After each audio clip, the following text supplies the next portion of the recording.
Hey, it's a Humble Collector here, and in today's video we're doing another unboxing. We got some really cool World War I stuff coming in past couple days, so that's been really nice. It looks like it might start pouring any minute now, so if you hear some background noise, it's probably the rain starting. Without further ado, let's get started. The first package here, for those of you who've been on my channel for a while, you might remember I did an unboxing. Oh gosh, can't remember if it was late 2019 or if it was early this year, where I unboxed a World War I Sun and Service flag for the Tank Corps. And I'll make sure to put one of those pop-up links up on the screen right here. And that was pretty neat. I had a lot of fun looking into that. I need to do a video on it, actually. And the same seller who sold me that actually recently listed another World War I Sun and Service flag, which is even more unique, in my opinion. So, let's see if I can get in here without damaging it, because there's actually 3 pieces in here besides, well, there's the other Sun and Service flag, and then there's 2 other pieces. 3 total. If I can get this paper envelope out of here. There we go. Alrighty. So I think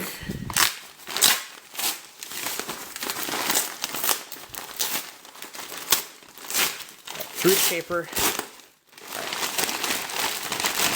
Here we go. So, let's go through these items. Zoom out a little bit.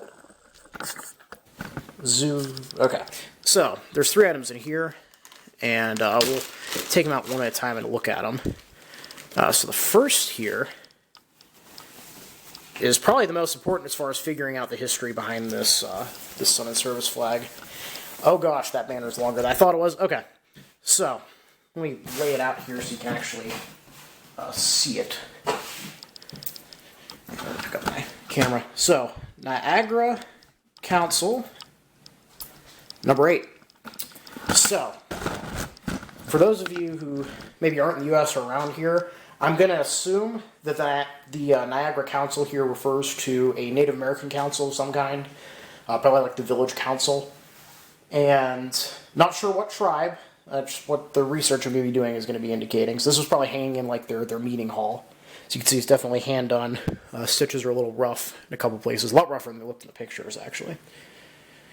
If we look at the end here, you can see it looks like it was held on a pole, like sideways, can't remember the word, at some point. It looks like there's another one down here at the bottom. So it would have been mounted in both places, maybe. That's pretty neat. Now the second piece in here, if I can find that, is this lovely, I don't know if this is a sash or what this is supposed to be, but as you can see it's got some lovely designs on it. Looks like it's cross-stitched. It's beautiful. I think it is some kind of sash or maybe a belt. So if anybody out there is familiar with Native American art and happens to know who might have done this, that'd be appreciated. But now, for the big thing, like I said, there's a Sun and Service flag in here, and it's one of the most interesting ones I've seen, even more interesting than the Tank Corps one, and it's in a horrid shape. I don't know where this was stored. Yeah, you can see it's rather rough, and it's huge. So what I'm going to do, it's not going to fit on the table. I'm going to lay it out on the floor here. No disrespect to the flag or anything, or for the people who it represents, but I just want to show you guys the whole thing. And should I put it on the floor? Let me know down below if it's okay to lay this on the floor to show you guys. I'll just display it on the table as best I can for now. But yeah, as you can see, it's a little grody. A lot grody, actually. It has seen some better days. But this is the important thing here.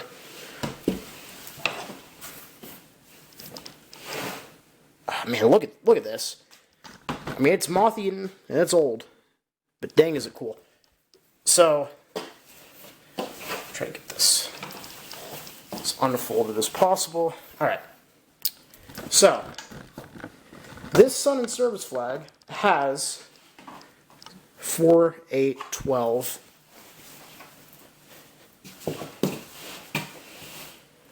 I could lay this out here. 16 stars. So what this means is that, you know, this is obviously not one family. Or maybe it is. If it is, wow. But this seems to indicate this is actually a flag for an entire village. An entire Native American village, in this case, based off the other items it came with. Now, luckily, I used to work at a colonial site nearby, so I'm hoping one of my coworkers who is familiar with a lot of the reenacting groups and a lot of the tribes that are up in that area might be able to point me in the direction of somebody who could help me find what tribe this belonged to, and hopefully I'll be able to get some information on the stories of the men it represents. Because I did some rough digging, and there were a couple thousand Native Americans who served during World War I, which is really cool. And so, yeah, it's a really neat piece. I mean, it's 16-star Sun and Service flag. It's huge. That's, I believe, 4 by 6 feet, based off of what the auction description is. As you can see, it's just eaten to heck. It looks like it was in a basement for a while or something. Yeah, it's just moth holes and all kinds of fun stuff. So probably just kill any eggs or mold that are on it. I'll probably put it back in that bag and stick it in a freezer for about a week.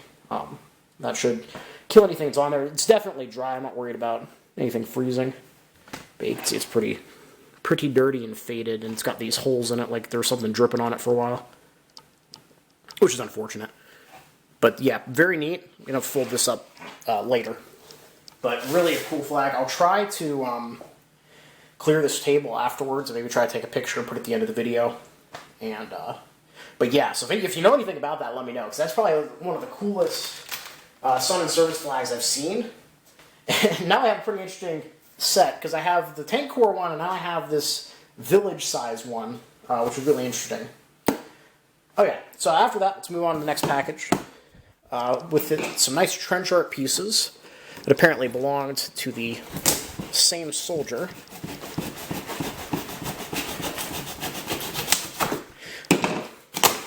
And one of the fun things, I love trench art just because it's neat seeing how creative the soldiers are. Sometimes I think that's everything.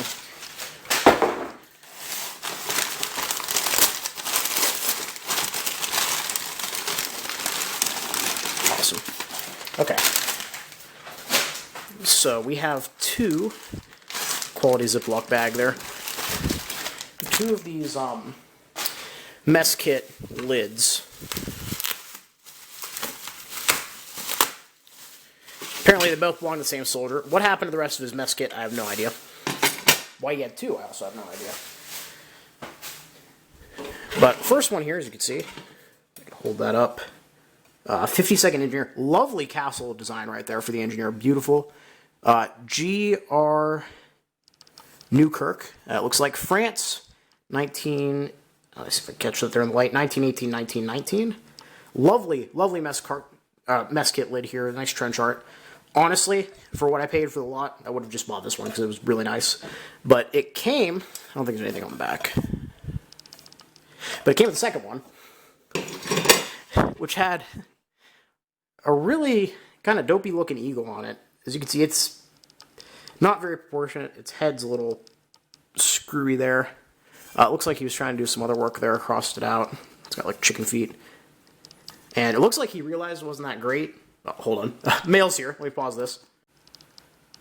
So sorry about that. Yeah, that was kind of interesting timing. The mail showed up right while I was filming. It hasn't happened before.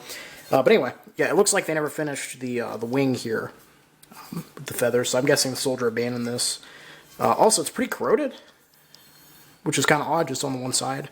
And it seems to be marked here ACB, which obviously does not match up with G.R. Newkirk here. So I'm curious how the vet came to be in possession of both of these. Maybe a friend made it for him. I'm not really sure.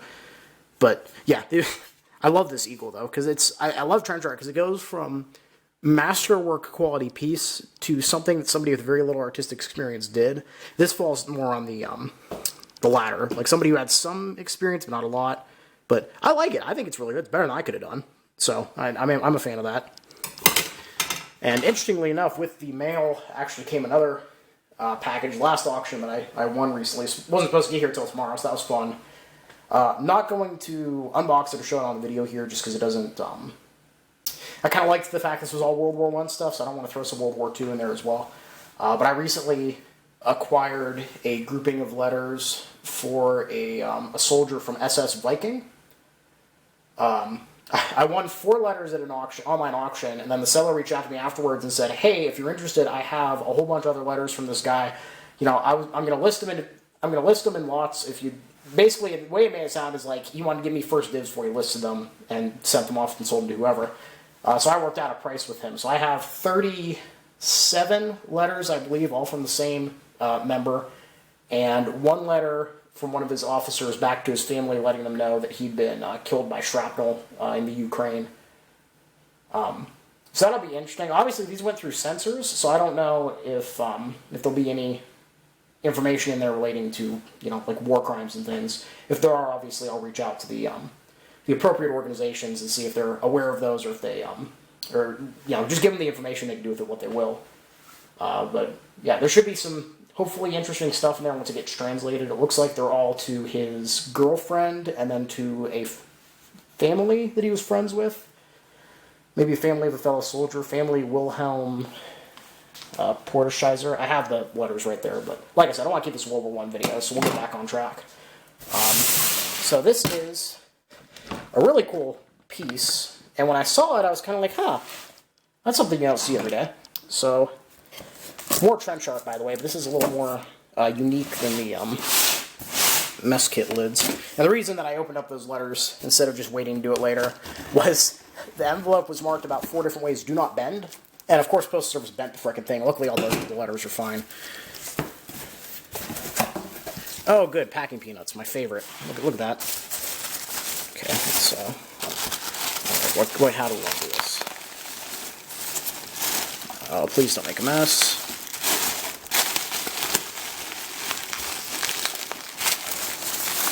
And it's making a mess, that's fine.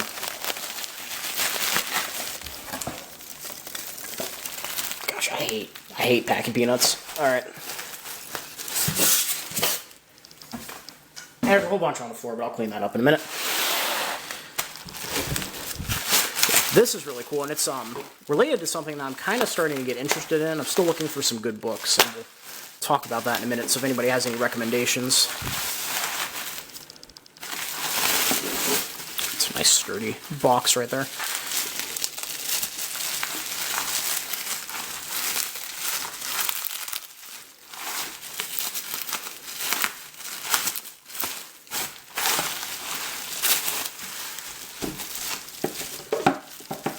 Alright, so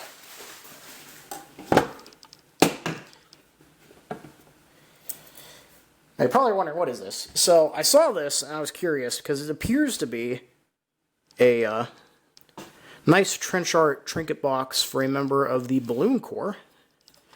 1918 there. Lovely. This didn't actually show up on pictures on the auction. There's some lovely work on the copper wings there. Oh, the phone's ringing. That's good. But yeah, as you can see here, it's got this green felt interior. And I see a lot of green felt on period stuff, so that looks fine. But, yeah, unfortunately, no name. It looks like the hinges look like they've definitely, they're newer. It looks like they've been replaced, but everything else looks pretty good. Yeah, Balloon Corps stuff is kind of hard to find. And this is just such a bizarre little piece. I really love it. I love the work on the balloon here. Looks like they took some sheets of copper to make the wings. They're very pointy, by the way. Be careful not to cut myself on that. And then the balloon here. But yeah, I started to kind of get interested in the Balloon Corps just because it's kind of like... Obviously, balloons were used militarily before World War I. But this is kind of like the... you know, the last big time they're used. You really don't see them used during World War II. I know the Soviets used them to some degree, but pretty much nobody else did. You still have barrage balloons, though. But yeah, this is like the last time you see observation balloons being used at like a huge scale.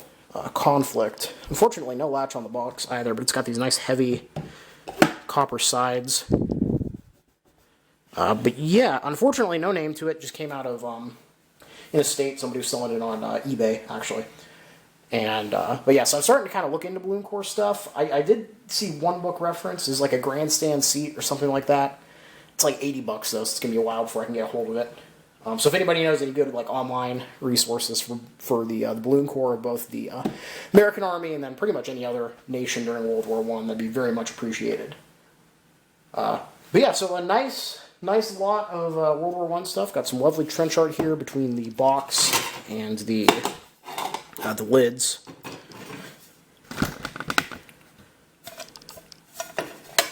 And then, yeah, the flag and everything I'm going to have to take pictures of. Like I said, stick around and see if I actually manage to lay it out and take a picture of it and put it in the video for you. But yeah, so hope you guys enjoyed the video. It's a bit of a longer unboxing, so I hope you enjoy that. Please leave a comment down below. Love hearing from you guys. Thank you all for watching. Happy collecting. And I will see you all again very soon.